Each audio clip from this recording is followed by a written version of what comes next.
What's up, people? For this podcast, I flew out to Seattle, Washington, and was able to sit and chat with a good friend from college who has done some great things with his life so far. He's volunteered in orphanages in several countries, worked at juvie. He's a musician and a photographer on top of all of that. His perspective is incredibly enlightening. And with that, I hope you enjoy this conversation I had with my good friend, Alex Hallett. Alex Hallett. Courtney, how are you? I'm doing great. How you doing? I'm super caffeinated now. That's right. So this is going to be interesting as I get more and more hyped up as we go. First, let's mention where we are right now. Seattle. In Welcome. Seattle. Welcome to the Northwest. What am I doing? The real deal. What am I doing? I'm finally going places is what I'm doing. Thank goodness. Absolutely. Yeah. The city's pretty cool. Yeah? What do you think? It's nice. But like I was saying earlier to you, if it's it feels like hipsters and runaways. Hipsters and runaways. That seemed to be the main theme. Do people come here to find something in Seattle? What's the city known for? Coffee. The Starbucks that I'm drinking right now? Starbucks, Microsoft, Amazon.com, Costco, Boeing. All of those things? All of those things are from the Northwest. And then, rock from the 90s, and then some, different musicians like some that. Of everything. So, yeah, pretty much. A little bit of everything. That's really crazy. Yeah. That's really crazy. So let's talk a little bit about how we know each other. When's the last time I saw you? 6 years ago? I would say, where's that show that I played down in San Diego? Oh, in downtown. So that was probably 6 years ago. 6 years ago. Yeah. That's crazy. Yeah. We went to college together, both screenwriting majors. You have a philosophy minor? Double major, actually. Double. Oh, I know, right? Fancy. Yeah. You're fancy.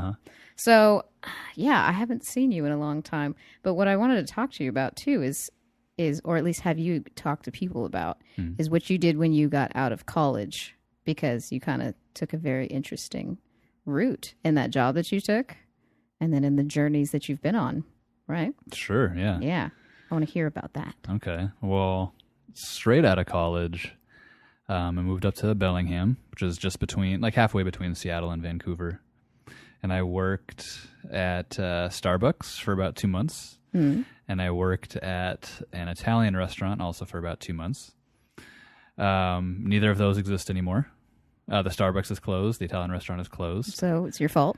I mean, also the elementary school that I went to now is now a weed farm. It's like a. You have an effect on the places that you go. My middle school doesn't exist anymore. It's now an elementary school. Should I be nervous? Probably, yeah. So, where we went to college is probably going to go belly up pretty soon. Oh, man. Yeah. Poor Chapman. Poor Chapman. Poor Chapman. If there's one word I would use to describe Chapman, it's probably not poor. It's the last word. Yeah. They keep asking me for money. Do you get that stuff from them all the time? Yeah. They find me at work.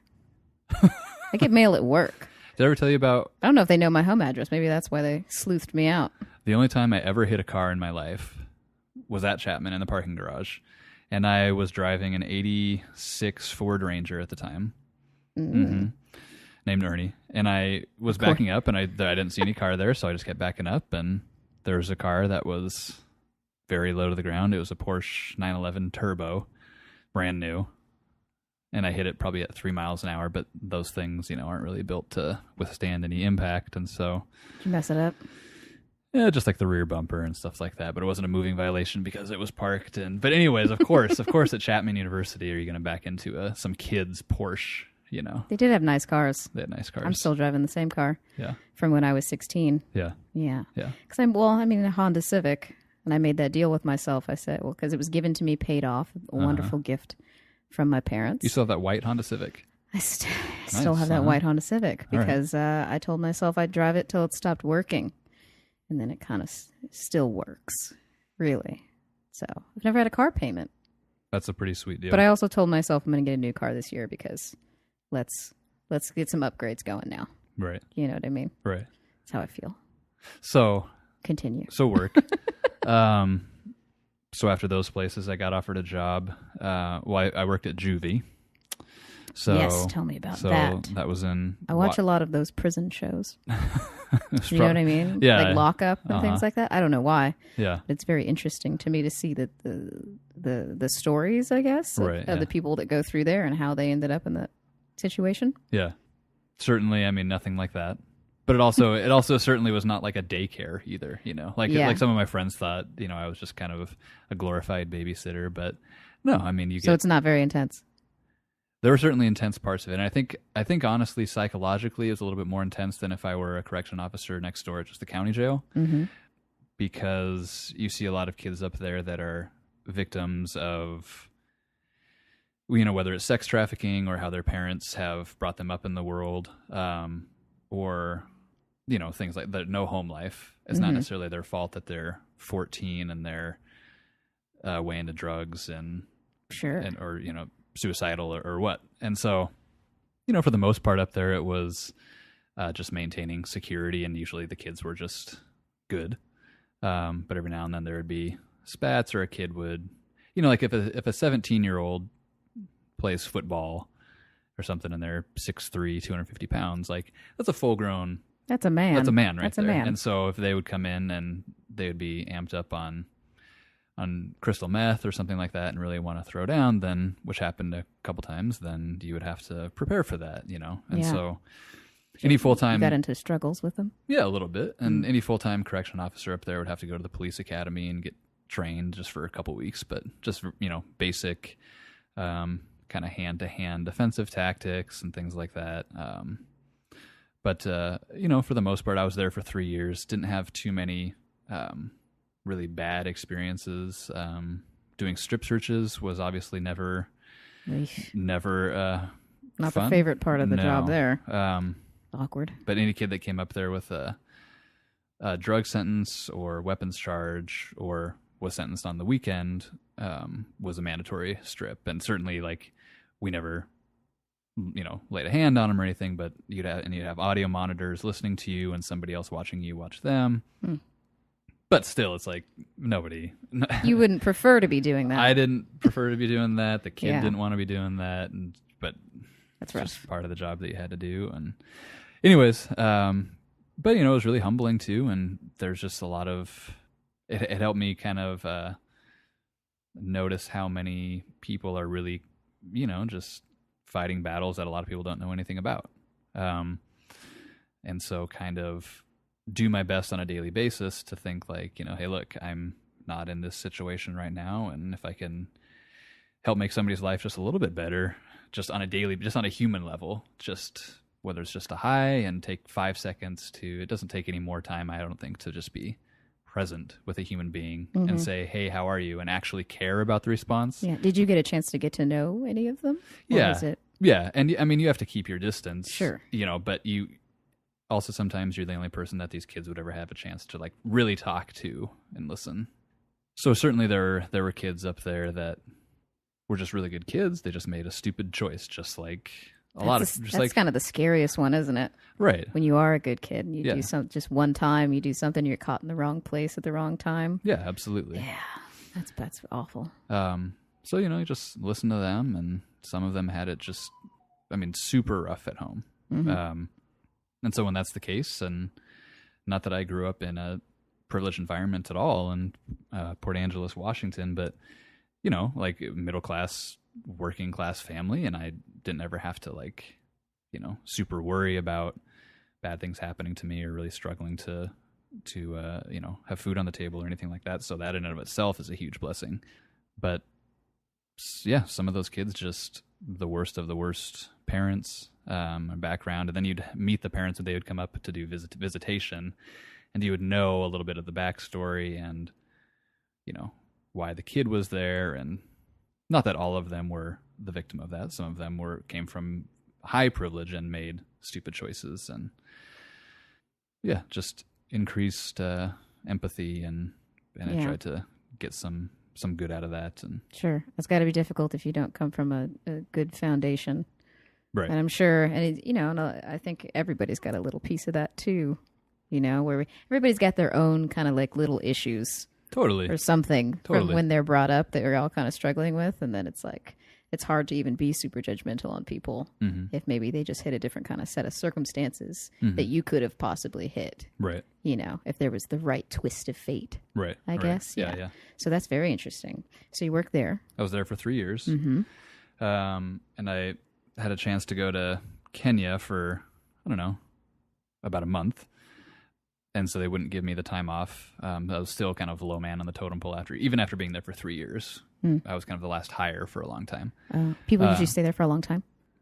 It really depends. I mean, I would say average people are probably there for 5-6 years, but there are some people that had been there since I was born, basically. Yeah, you know? lifers. Yeah, yeah. And the something that was really interesting there was, and I understand it was kind of a coping mechanism, but some of the guards up there, male and female, were kind of just callous to some of the background of some of the kids that would come up there. And it's just, I never wanted to get to the point where, you know, a kid who was sexually assaulted their whole life, that I just was numb to that, you know? Yeah, that's the dark place to be, I think. I think so. And so it was a good time to leave, and I wasn't granted the time off, and come to find out in like the collective bargaining agreement with the union, you had to be working there exactly 3 years or more to get all your vacation and sick pay. And I never took vacation or sick leave. And so I had probably $4,000 saved up.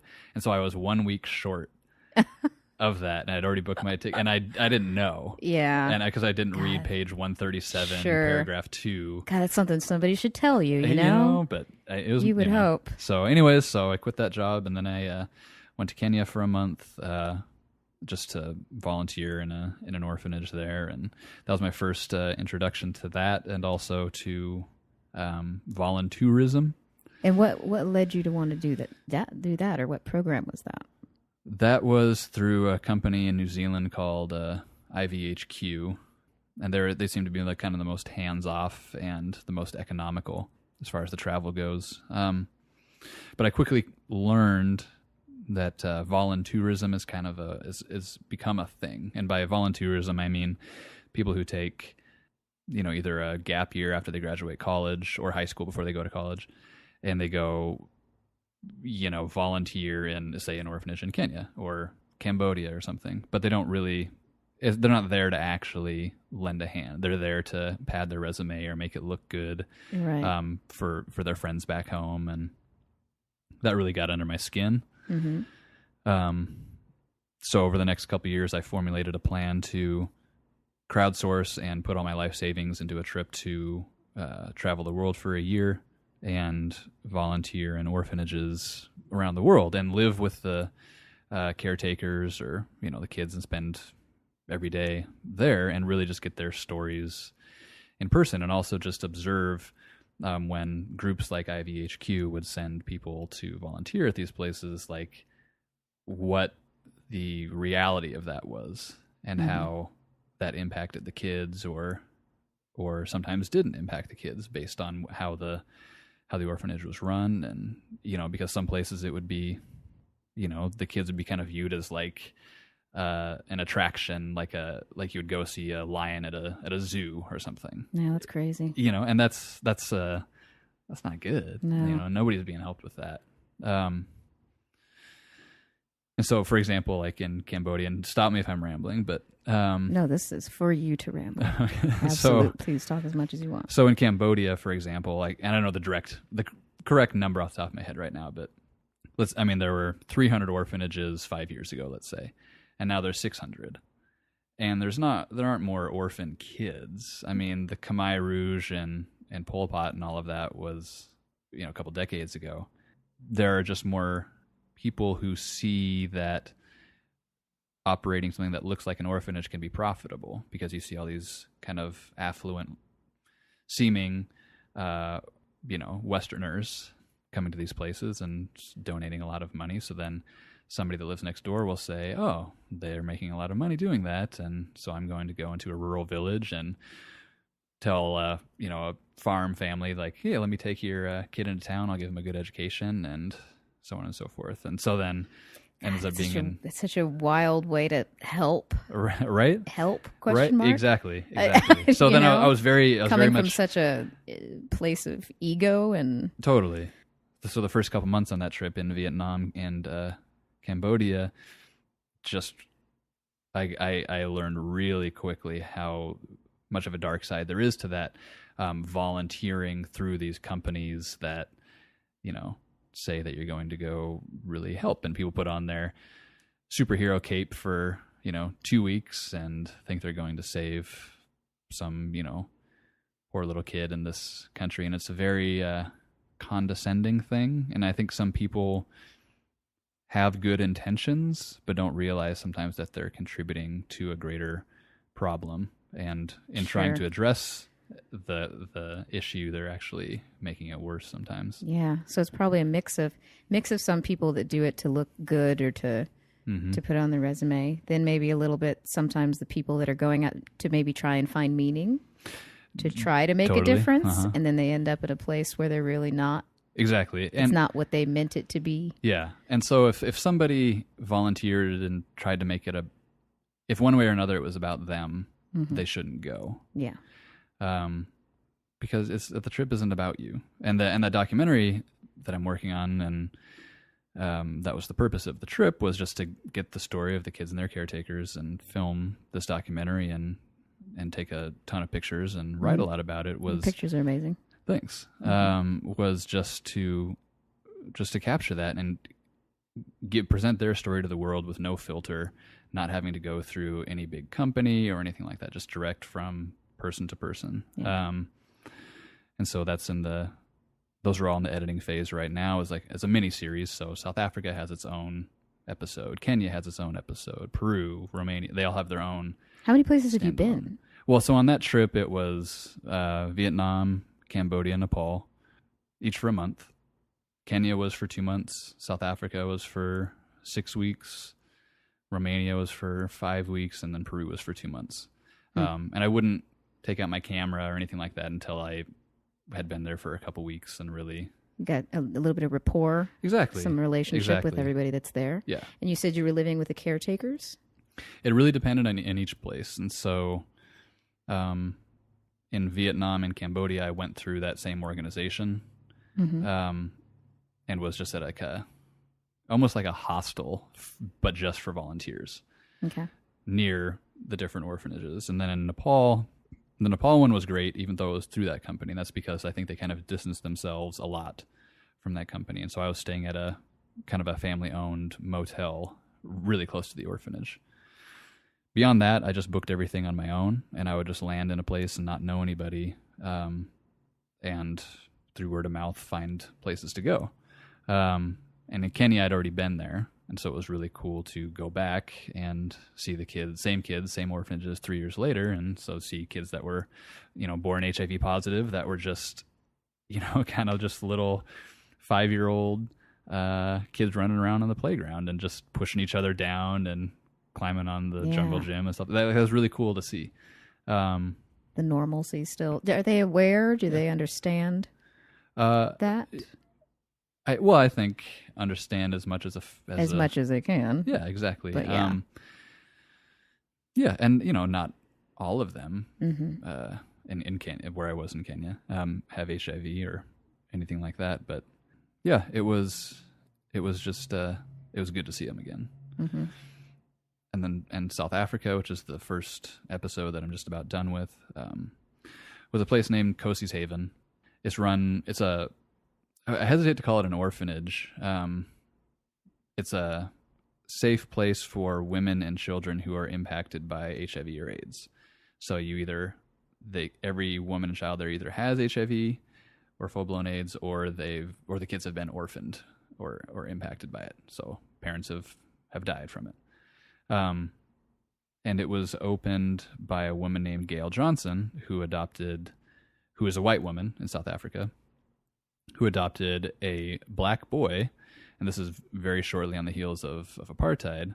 So race tensions there's still, a lot of race tensions there, but right on the heels of that. And so that was a very unpopular thing for her to do in her neighborhood with all of her white friends. And so a lot of people disowned her, and she said, well, okay, well, you're clearly not my friend then if you can't. So that makes no sense. So she adopted this boy who was born HIV positive, and his mom had full-blown AIDS and passed away really quickly. And anyway, so long story short, he kind of became an international icon, and became the first face of AIDS in South Africa, really, to make it real. The government denied the existence of AIDS at the time. President Mbeki didn't think that HIV caused AIDS. Really? Okay. And so here is this 11-year-old boy, and World AIDS Day was in South Africa that year. And so he spoke in front of a live audience of 10,000 people and in front of 60 million people on TV. Wow. And he was full-blown AIDS at the time. So he, you know, picture an 11-year-old who weighs 45 pounds. Gosh. More courage than I could ever hope to have in my entire life put together. That's wild. And so he became, Robin Williams flew out to meet him. Peter Jennings went out there. Nelson Mandela called him, you know, like one of his biggest heroes. And so this place in Nkosi's Haven was opened up in his memory because that's what he really wanted, was a place for people who have HIV not to feel ostracized and stigmatized by it.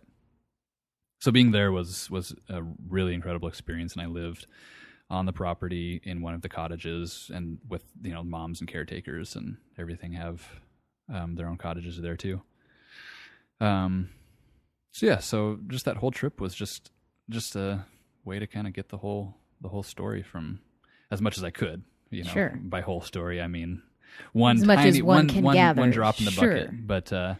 But that's so much more than most of us understand about that. Well, Most people they have no concept. I mean, I hope, you know, it.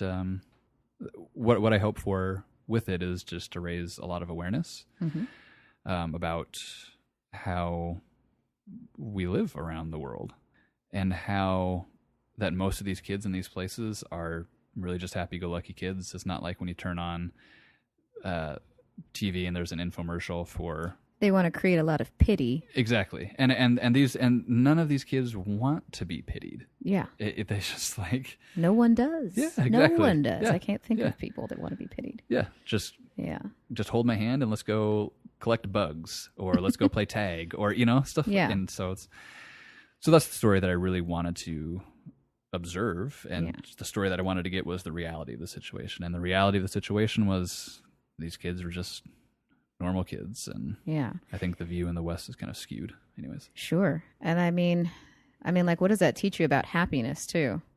That you don't need much for it. Yeah, because if you think how many people here, or we have a lot of amazing things around us. You know, we've got these iPhones, and you know, we have coffee around every corner and food around every corner, and so much more than we could possibly imagine. You think sometimes maybe we create issues for ourselves because all of the basics seem to be taken care of, and there's a little bit of a loss of gratitude for those types of things. Absolutely, yeah. So when you go over there and you can see these people living, you know, a lot simpler, they don't have as much as we have, and still being very happy for the most part, or finding happiness still in that way. It's got to be a little eye-opening. Well, there's happiness in simplicity, and there's happiness. I think if people are really honest with themselves, no matter how much money you have, the most happiness that you have in your life are through experiences and interactions and moments where you really, you know, feel your humanity with somebody else. It's connection. Exactly. It's connection. Your happiness isn't scrolling through your iPhone and looking at your apps for the 50th time in a day. I mean, mine. I mean, no. Mine is doing that looking on my Galaxy. Yeah. So, you know, that's my happiness. Different. Exactly. It's different. Exactly. You know, not to get like all high and mighty, but I do think as a society, and by our society I mean, you know, kind of Western or American society, I think there will be a pendulum swing back to kind of minimal, you know, not just having to consume so much. Yeah. Because I think, I mean, a lot of the advent of all these things are brand new. I mean, when you and I were born, the internet didn't exist. You know, I mean, to the extent that it does today. You actually had to. No, yeah, really. If you wanted to, we didn't have access to it until we were at least, I don't know, middle school, maybe. Probably, yeah, something like that. If you wanted to, you know, see a movie, you had to look it up in the newspaper. You can just go to Rotten Tomatoes and say, I don't want to see this because it has. People didn't have cell phones. Yeah, if you wanted to go out on a date, if I had to wanted to go on a date with a girl, I had to call the house. I know. I'd be like, probably talk with the dad. I know. I'd be like, you can't call between this time and this time because my dad's not going to be home. Oh, you were a little. Yeah, I can't. Well, I just couldn't have my dad pick up the phone. Mm-hmm. My dad doesn't want to meet people I date. To this day. Oh, okay. To this day, it would make him nervous. So back then, surely he wouldn't want a little boy called in the house. Right. You know, do you ever feel like we're in a strange age group, though? Because we were young enough to see, well, we're old enough to have seen before the internet, before cell phones. We kind of lived in that phase. Mm-hmm. And then we grew up with these phones and everything coming in and the internet. Mm-hmm. We used to have to go to libraries. And stuff, you know, before now libraries are like weird places where kind of strange things happen. I love the library. Yeah, well, I like the idea of them, except for, you know, so every time I go in there, there's kind of some creepy people. Okay. I run into the creepy people often. Mm. But yeah, like it almost creates this weird feeling of nostalgia for like simpler times. Mm-hmm. We were in like this weird crossover phase, whereas like kids that are a little bit younger than us didn't experience all of the rest of that other stuff. Right. You know, I think we were outside a little bit more than probably kids are now. You know, like video games were just kind of coming up, but we were already, you know, I think I got my first video game at like 5, maybe. I didn't play all the time. I was still out and about. And I'm like, I feel like that's just, there's a big shift between, even though, you know, like I'm 30 or 31. If I talk to somebody that's 21, we have really, really different mindsets almost. And it makes me feel old in a sense that it's like I'm longing for some past time. Right. That was simpler. Right. Even though I'm just 30. It's because there's been so much change in this tiny period of time. It's a strange thing to have to adjust to, I think, as people. I think it's crazy that there are kids who, I sound old saying kids, but there are people. I know, I use that and I felt ridiculous immediately. There are people now that just got their driver's license that were born after 9/11 happened. I mean, that's wild. Yeah. Right? And time is strange. So. Time is strange. Yeah. Very confusing. Very confusing. Right. But yeah, I definitely feel like there's a definite change in like our psyche from that, living in those two different phases, you know? I was reading about I can't remember where I was reading it. I think actually Aziz Ansari. I think maybe in Modern Romance? Isn't that the name of his book? Ooh, maybe. Really good. Recommend it to everybody. But I think it was in there. He was talking about the endorphin high that comes from getting like a notification on your phone. Is very similar to a high that you get like just taking just a quick drag off of a cigarette or anything like that, or taking a drink or anything. And personally, for myself, I feel that pull, and it's a scary thing because I don't want that, and I try to. It's designed to make us feel that way. Totally. Yeah. But I don't.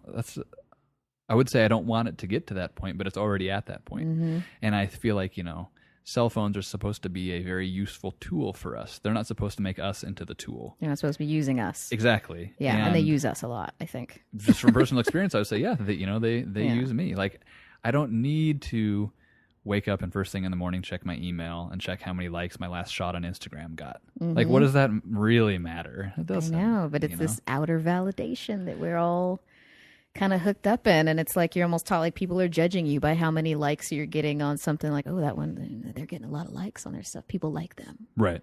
And so I think that comes down to and that comes down to in our society too, just the pursuit of fame and wealth and wanting to be known. And if you're always on that treadmill of achieving that, you're placing stock into something that's in ultimately everybody else's control. Yes, and that's when things get dangerous. Absolutely, yeah. When you're placing your own value and your self-worth in the hands of other people, and in this world that we live in, a lot of times the hands of people you don't know. Right. Most of these people you don't know. Yeah. And you're going to base your self-worth off of that? Right.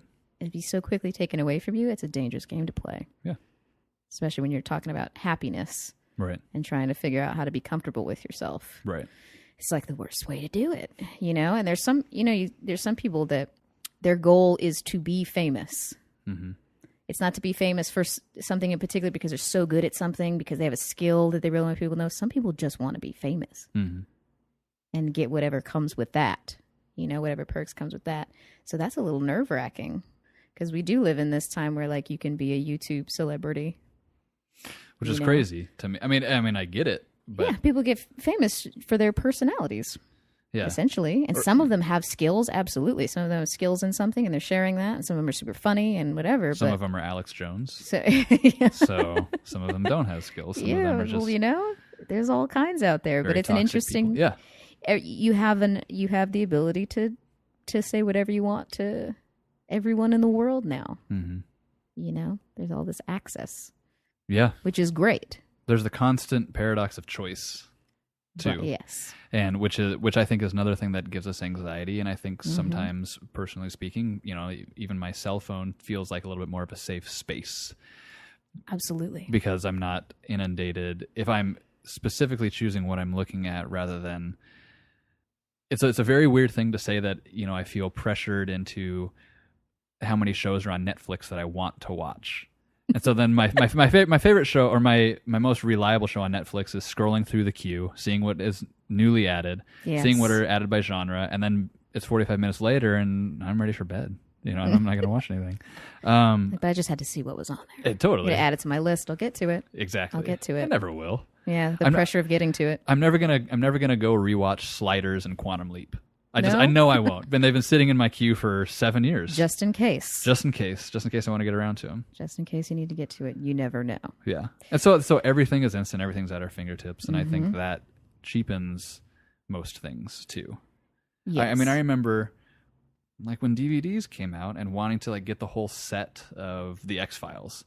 Yeah. And back then it was, you know, $300 or whatever. And now I've got a massive collection of stuff I'm hauling around when I move now. Totally. Lord of the Rings DVDs collections. Totally. Extended editions, you know. Totally. And if that's being like broadcast on TV, you're not going to go put the DVD in, even though it'd be better quality and no commercials. You'd be like, no. Well, it's on, so I'm just going to go watch Stream it. Yeah. You don't have to have anything physical streaming, anymore. Yeah, exactly. Yeah. That's the other thing, too.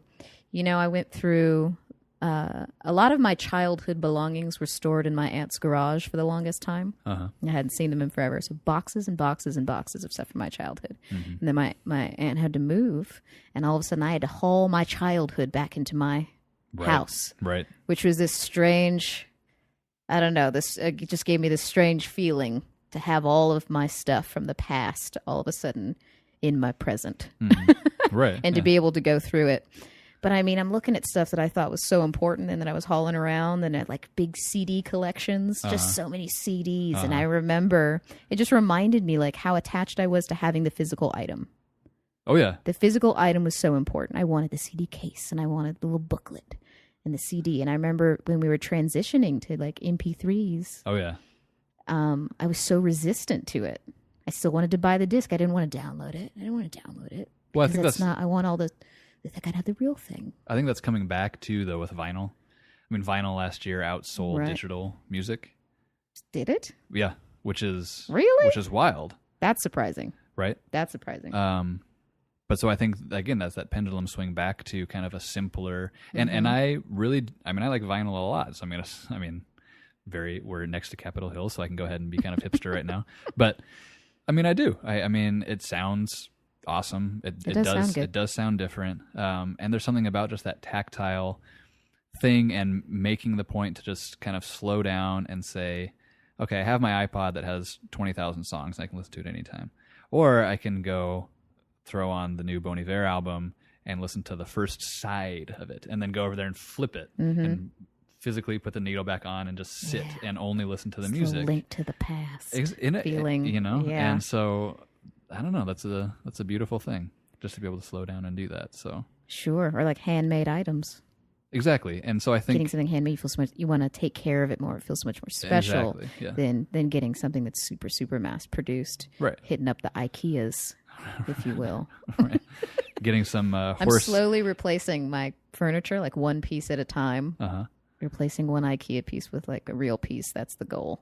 Didn't IKEA get in hot water for putting like horse meat into their meatballs or something? There was something like that. And why does IKEA weird have happened. Meatballs? Swedish meatballs? Is that what it is? What's the deal with that? Like, is it Swedish? I think so. Yeah. Okay. Yeah. Maybe that's because you get hungry when you get lost in IKEA. You ever get lost in IKEA? They got arrows. They like tell you where to go. So if there's arrows, how do you get lost? Because I go off the beaten path. See, that's your problem. You're too much of a rebel, Courtney. You just got to rein it in a little bit. That's how crazy I get. I know. I wander the IKEA. Yeah. But yeah, you can get lost in there for hours. They have to serve food. They have to. For all the children's too. So all those children's wandering around the IKEA. It's nuts. It's nuts.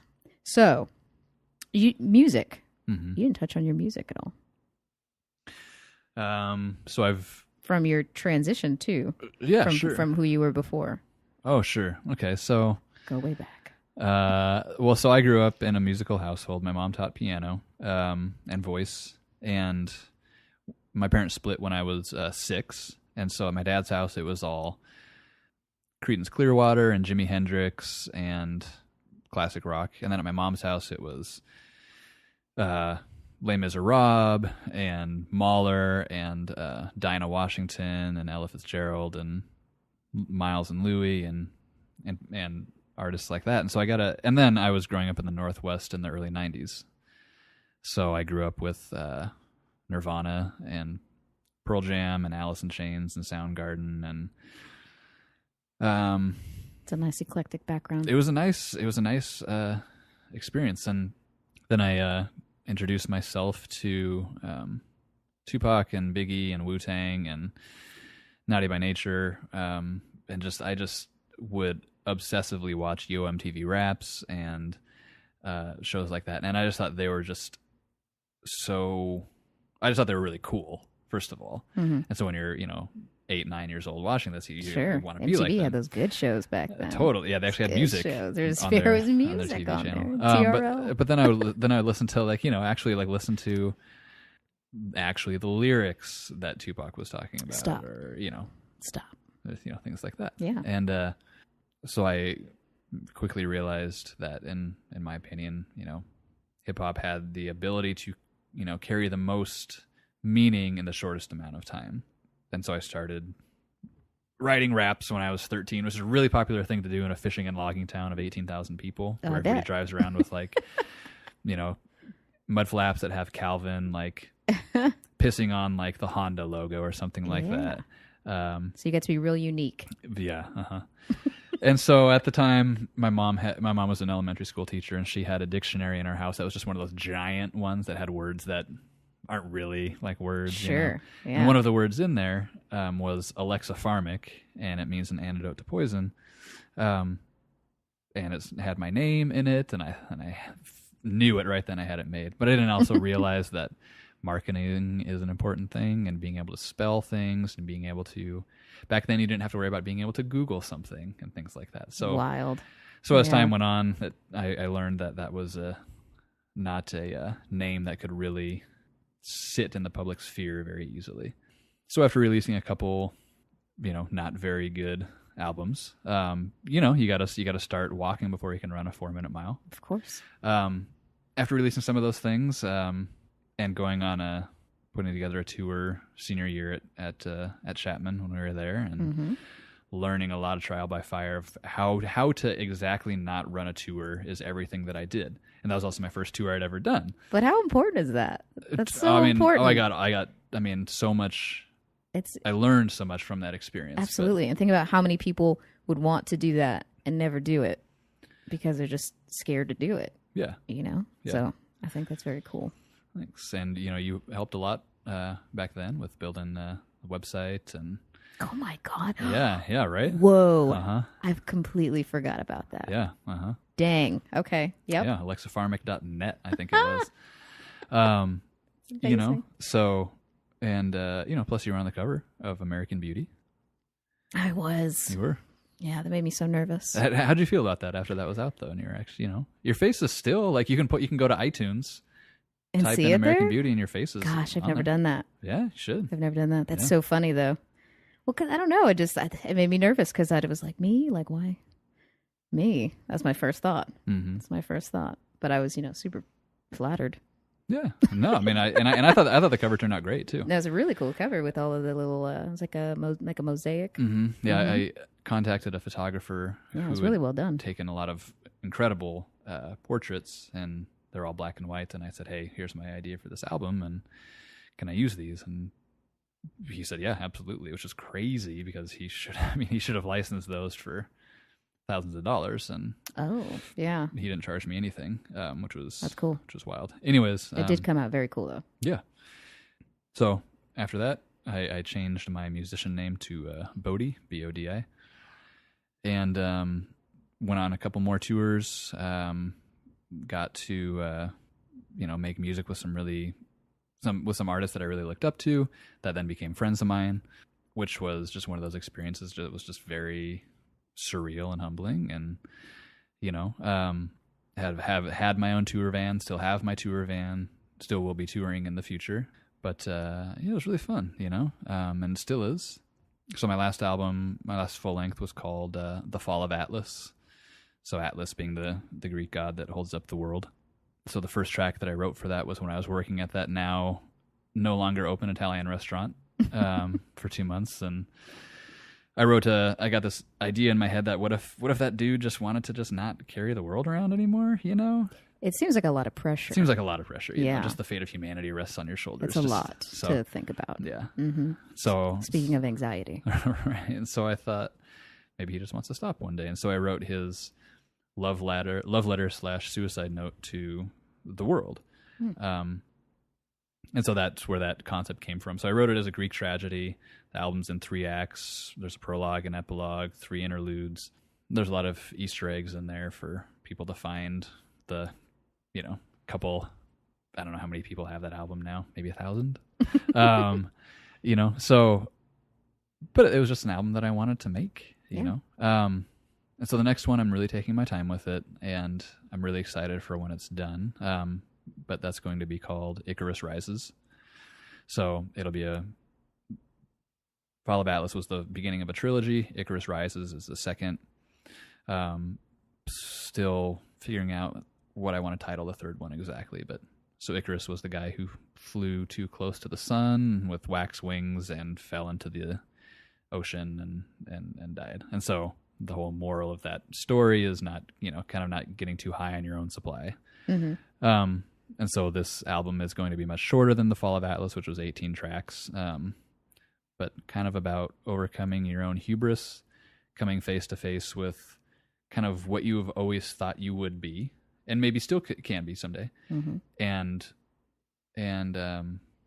coupling that with how reality actually is right now, and being okay with that, and not giving up on your goals, but maybe rewriting a little bit what success means to you. So important. Yeah, and so that's what that album is. That's the overarching theme of that album. So that's very cool.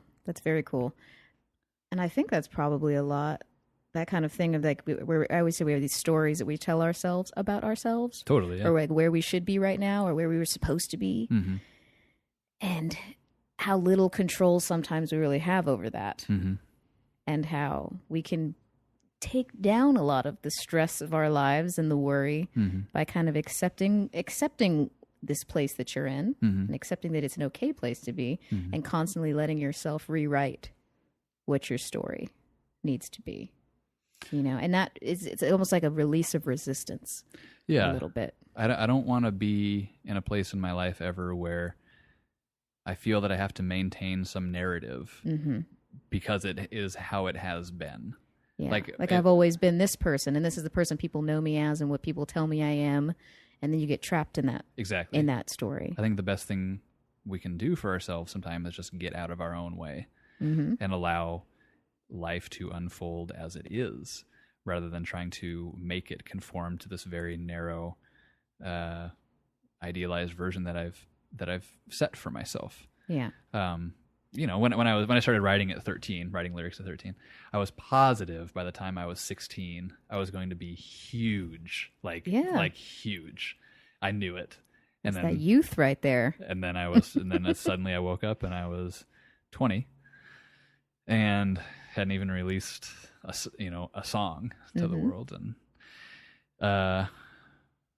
I tell you, if you ever want to be humbled, release a rap song onto like a hip hop. Well, back in the day, it would have been a hip hop forum, like a forum. Release that, and then just see kind of what the public feedback is. Oh gosh, public feedback is hard. Totally. but that, Just look at the YouTube comments. That's Crazy people on there. Yeah. Crazy people.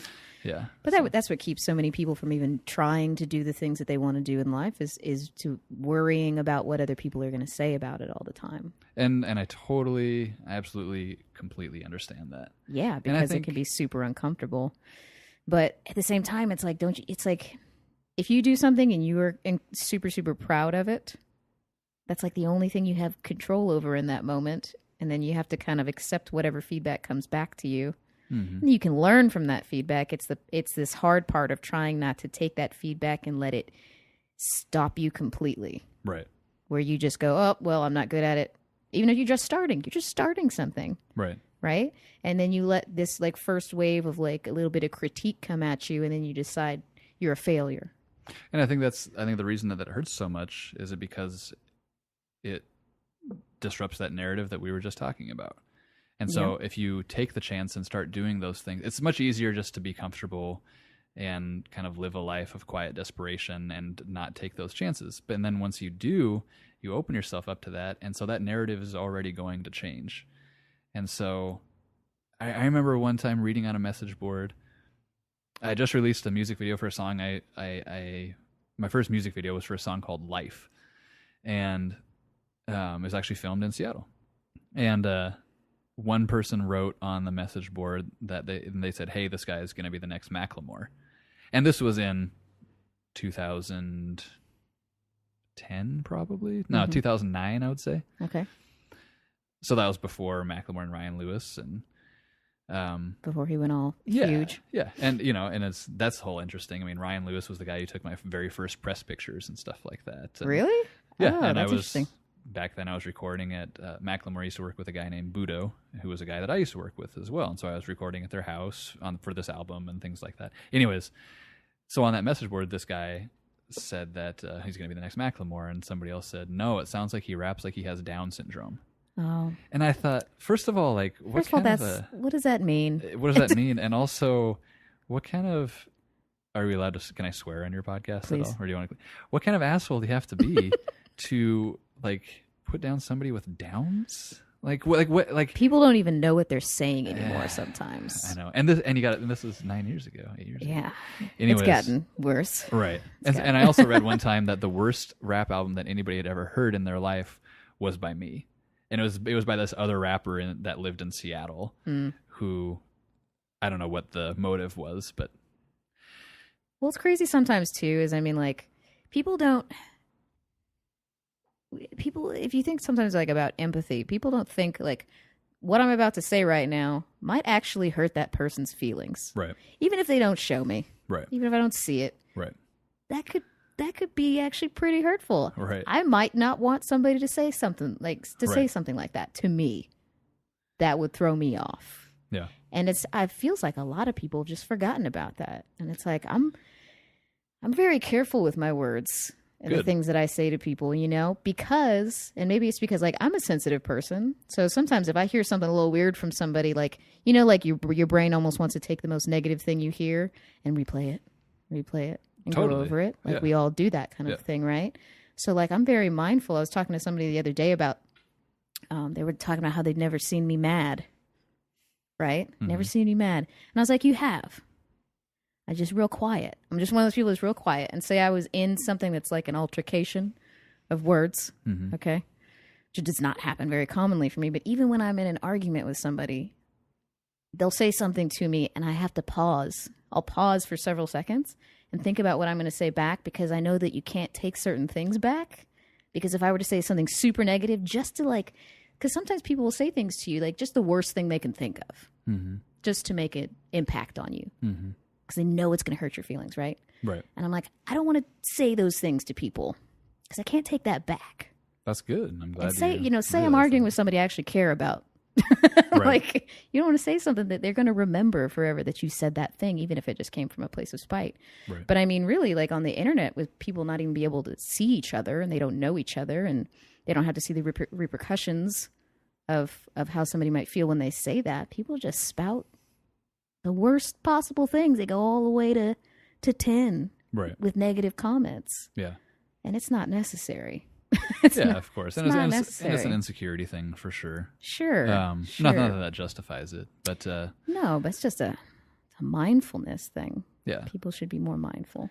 And or try to be, at least. My whole request for people is you don't have to go out and volunteer all your time at your local food bank or homeless shelter. You don't have to go do really selfless things. The least you can do is just not be a dick. Like if more people in the world just weren't like dicks to each other. Just treat people how you want to be treated. Well, not even that. Like, because what if how you want to be treated is negatively? Like, what if you're very self? So it's a strange complex there. Exactly. So just sure they exist. So everybody kind of objectively knows kind of what a dickish person is. Yeah. Just don't. We all have a sense. Yeah, and and that's it. Like, that's my only. Because you can choose how you react in situations. Absolutely. Even if you feel a certain way. Just because you feel a certain way doesn't mean you have to take an action on that. Absolutely. You can choose to do something different than that feeling. The choice is always there. Happiness is a choice. Suffering for people is a choice, in some sort of, you're in a connected mindset, of course. Yeah. But people forget that. Yeah. Feelings are strong, and some people just go with that. Right. Yeah, and act on that. And yeah. All the time. Yeah. So that's a very interesting concept for an album. Well, for Icarus Rises, mm-hmm. And and then some of my favorite things that have happened have been through music too. And I'm certainly not a Billboard charting artist or by any means, but I meet people on tour that know the words to my songs and have given me handwritten letters because of what my music meant to them. And I mean, never in my wildest dreams of hoping for all this fame and fortune did I really leave room for that kind of impact. And to me, that's much more. I'd much rather have 100 of those letters than sell 1 million records. If I could have them both simultaneously, of course, that'd be great. Sure. But if I only have to have one or the other, then that's been some fun stuff right there too. So. Yeah, it's nice to know that you've made an impact on somebody. It carries a lot of weight. But so now you're doing mostly photography and working on this documentary? Yeah, and so, music is certainly still there. It's just had to be backburnered for a little bit just to make room from, one of the big products of going back to the beginning of that trip in 2013, which was the whole year, was I came back with just a ton of pictures.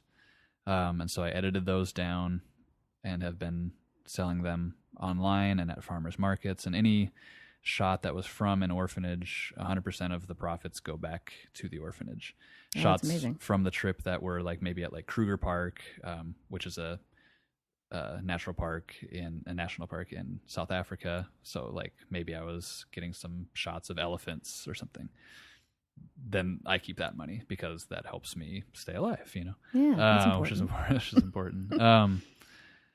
So anyway, so then building up that brand of Sattva Photo, his name, Sattva, building up that brand has just taken a fair amount of time. And so I've started to do a lot more photography nationally too. So whether it's shooting portraits or weddings or concerts or product photography, it's all just practice to me to hopefully catch the eye of somebody who's in charge of making the decisions at, say, Doctors Without Borders or Mercy Corps or the IRC. The goal is to eventually go be the staff photographer, say for Mercy Corps, and when they go send a team to do work in the Congo or South Sudan, actually be there on the ground documenting it and taking pictures for them, and also learning the stories of and taking portraits of the people who they're helping, coming home and distributing that and just spreading more awareness. And the way I feel, if I see somebody's face and I know their story, you can't help but feel more connected to them.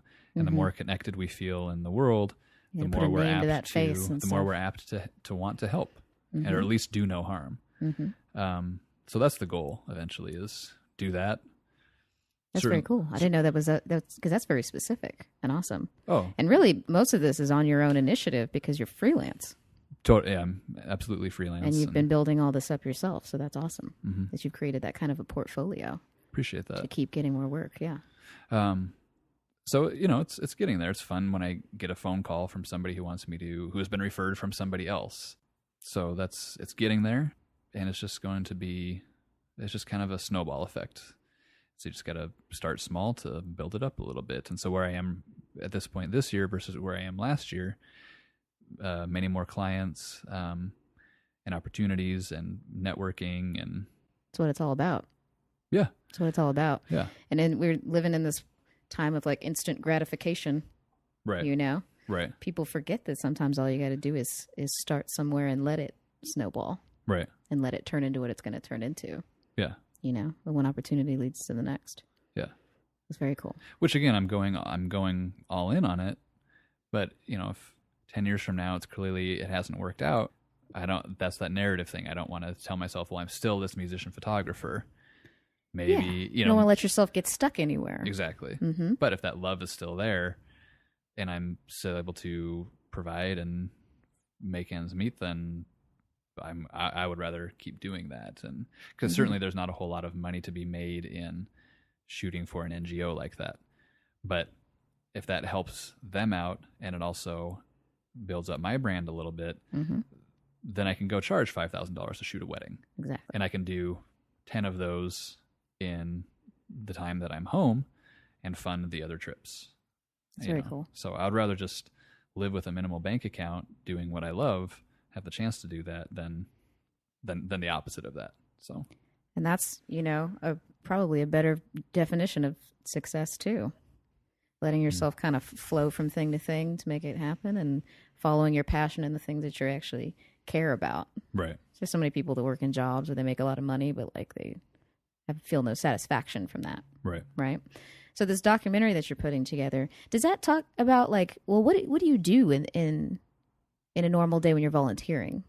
Really depends on the country where I was, but wake up, around 6, help the kids get ready for school if they go to school. In Vietnam, it was vastly different. I was working with kids who were severely disabled as a product of generational mutations from Agent Orange from the Vietnam War. Oh, wow. And so that was in a Buddhist monastery.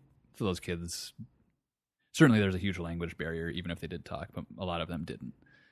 So, if it's there, it's cleaning, helping with cooking, just being present and playing a game with them, just sitting and spending time and being a human with them. That was a lot of it. A lot of manual labor in different places. In Kenya, for example, they had the property at one of the orphanages had a couple cows and goat. I think they had goats and chicken. And so all of that animal runoff was going into a trench around the property that was soil on the bottom. And there was no hill, so it would just go in there and sit. And so that was just waiting to have mosquitoes and malaria come around. And so raised some money in a couple weeks from folks back home and was able to get enough to go get, concrete and things like that, and literally be a poop smith for a week, shovel out all that. Is that a real job there? Well, that's what I had to do, and shovel out all that poop and then lay a concrete foundation around the whole trench. And then they had now a way to get the water out really quickly. So it would be stuff like that too. Yeah, and it's then important stuff. Yeah, and then in between, like just hang out with the kids, talk with the kids, have lunch with them, and so if I just be a human with them, yeah, no, really. That's great. And not certainly when you're there, you don't have your cell phone out, and you're not carrying on a conversation with 75 other people who aren't actually with you and this kid. You're just there. Yeah. Just being present. Just being present, and yeah, that's usually what Feels it like you have to was like make time to be present now. right? Isn't that weird? Isn't that weird? I was saying on the previous podcast, like I've been meditating a little bit in the morning and a little bit at night, just to give myself some specific time to myself to be in the moment, to kind of assess what's going on. But I'm like, that's so funny. It feels like so many people feel the need to do that now. Yeah. Especially, kind of in the world we live in, I guess, because we have so many distractions. We do. I was listening to, I can't remember where I heard this, but we actually have more free time because we have all these conveniences, but we fill it with so much more stuff. Yes. And so I think well, I don't think, I know it's very important to just be able to slow down and be in that present moment. I think you would really like taking a Vipassana retreat. That's what I talked about this with the last guy. Seriously? He had done one. Okay, yeah. And so that's officially like the fourth person that said that to me. Okay. So, the universe is sending me a sign clearly that I should look into this. So for people that don't know what a Vipassana retreat is, it's just, there's no religion to it. It's just, supposedly it's the kind of meditation that the Buddha did to become the Buddha, insight meditation. And so the first Vipassana retreat that I did, and I don't know if it's the same everywhere, but it was 10 days. It was silent 24/7, and you meditate 10 hours a day. So for the first 40 hours of meditation, all you do is focus on the feeling of air going into your nose and out as you meditate, and you just focus your mind on that. So the purpose is to kind of cage your monkey mind, and every tangential thing it tries to go into, you still allow it to, but then you notice what your mind is doing. So you're kind of a third man outside of your brain. You become an observer of your mind. Yeah. Then you're able to just kind of rein it back to the present moment. Then it goes off again, and you bring it back to the present moment. And I would highly recommend that for most people. I think you'd really enjoy that. And yeah, I go a little nuts. Really enjoy it. I think I'd do both. It's horrible. I mean, days 5, 6, and 7, when you think I have another 50 hours of meditation to go through, and you think it's never going to happen, and your knees are just shot, and your ankles are hurting. Well, because I'm one of those. Even me taking that time to do that little bit of meditation that I do every day, is a big deal for me, because I'm one of those people that has I need constant sound. Like I sleep with the TV was still on. We came back. I sleep with the TV on. Most of the time lately, I've got headphones in, and I've either got music going, or I'm listening to a podcast, or I'm listening to an audiobook. And so there's a lot of times that I don't let my mind just exist by itself, because I'm always taking stuff in, and I don't know if that's like a nervousness thing, because sometimes I don't want to let my mind wander. Right. I don't want to. Right. It's crazy in there. Are you afraid of going to a dark place or something? Or no, I mean really, what? I mean, I have the tendency to overthink. Okay. And so I think I'm just have to be a little bit conscious of that time, so that I don't let myself get in too much of a circle. Gotcha. You know what I mean? Uh-huh. And take things that I personally think I think we all have pretty good instincts for the most part. Like, most people have pretty good instincts. We've just kind of forgotten how to listen to them sometimes. Because when I look back at a lot of things, like I can think of events where I've had good instinct about what I needed to do or what I should have done. And then it went over and over and over again in my mind until I made myself doubtful. When really I could have just looked inward a little bit, kind of trusted my own instinct and my intuition. And run with it without all the other little stress and worry that I put on myself from running in that circle for a little bit. Do you know what I mean? Right. So I think it's just that I tend to overthink, and I can create worry where there shouldn't be any. Yeah, totally. And so me even taking those moments, I'm letting my mind do what it does, but I'm watching it. Right. And I'm seeing where it is, and I'm trying to be able to recognize those loops and be able to, even if they happen, to recognize and go, oh, you're doing it. And then cut it off. That's it's a great thing. That's what I'm trying to do. Yeah. Personal mind control. Right. And then PMC, and then you'll if you will. expand to controlling everybody else's mind. Oh, that's too much pressure for me. Thank you. Oh, okay. All right. So not today or in the future, but so no time ever. I'm enough trouble. Right. Just handling me. You know what I mean? But yeah, I don't know. I think that's helpful for anybody if you at least try to see what patterns that you have in your thought process, and see which ones aren't healthy or not helping you in any way, shape, or form. Right. And find new ones and make new habits too. Breaking them habits. Not scrolling through your Instagram for 7 hours. Right. Mindlessly. Right. Realizing you could have done something productive. You know what I mean? That's funny to hear that you do that too. Because I feel like you'd be so enlightened you don't do that stuff. Well, and I always think of you as like a pillar of positivity. Really? And Yes, I have. Oh. I speak very highly of you. Oh, well, thank you. I don't know if you know that, but I always speak very highly of you and the things that you have done. Not everybody would go volunteer in orphanages and do all these things that you've done. So it's very cool, you know. But so it's interesting to see that you fall into those same kinds of traps. Yeah, well, you know, I'm just trying to recognize it, and That's half the battle. What? Yeah, and but I think, you know, we kind of romanticize. It's easy to kind of fall into thinking about simpler times, but even, you know, when our parents were our age, you know, there was still people would, instead of scrolling through your phone, you'd sit and read the newspaper for 2 hours. Yeah, or you'd different watch, kinds of distractions. Yeah, and so that stuff always existed. Like if I think back on like being at the airport now versus 15 years ago, it's not that everybody was just having conversations and, you know, the sun was smiling down on everybody and people were just singing together and just really being human and connected. No, people were still buying magazines and doing the crossword puzzle in the back of People magazine, you know, and now it's the same thing. It's still filled with other stuff. So I think it's important to, you know, cut ourselves a little bit of a break and say, as people, we've always, you know, taken up things that are, you know, pastimes. And there's a reason why that word is called pastime, you know, because we are passing that exactly.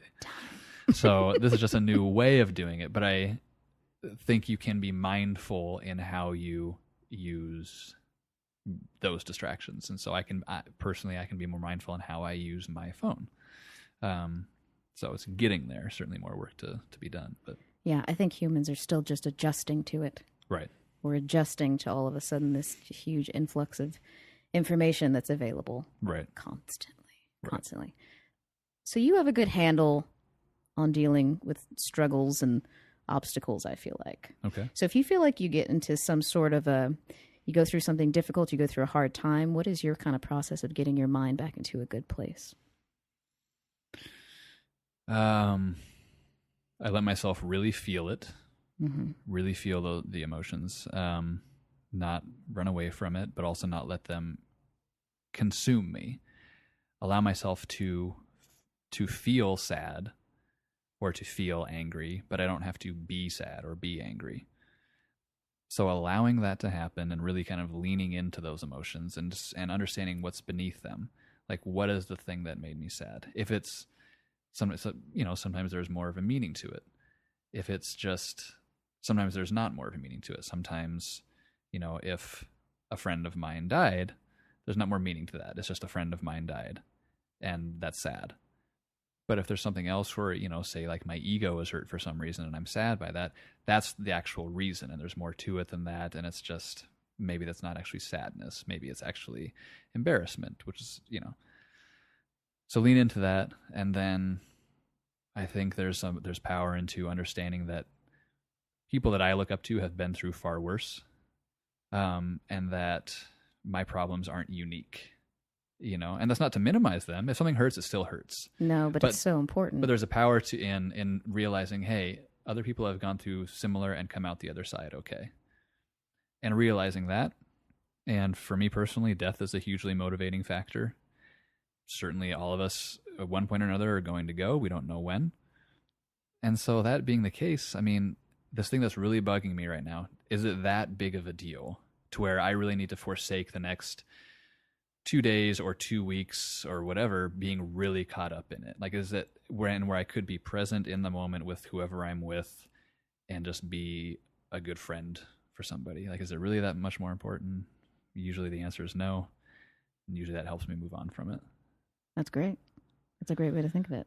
Tell everybody where they can find you. Sure. And hear about your new documentary that you're going to be working on and your album. Yeah. So the documentary will be called Moja Maisha, which is a Swahili phrase that means one life. So those will be released in segments. The South Africa one, I'm just finishing up music on it, so still figuring out if I'm going to market it before I release it or just release it and then get marketing after the fact. That being said, people can keep tabs on that at thevolunteeradventure.com. The word "the" is in the URL as well. So thevolunteeradventure.com. My photography is Sattva Photo, SATTVA photo.com. And that's also my handle for Instagram and Facebook. And I don't think I have any others. And then for my music, Bodhi, BODI. Thisisbodhi.com. And that's the same on Twitter and Instagram and Facebook for those personas. So those places. And then thisisbodhi.com. Perfect. Yeah. This has been amazing. Thanks for taking the time. So good to see you. Likewise. Yeah. Thank you for doing this. Yeah. And I'll talk to you guys next time. Keep up the good work. He's a good guy, that one. And it was amazing to see him after so long.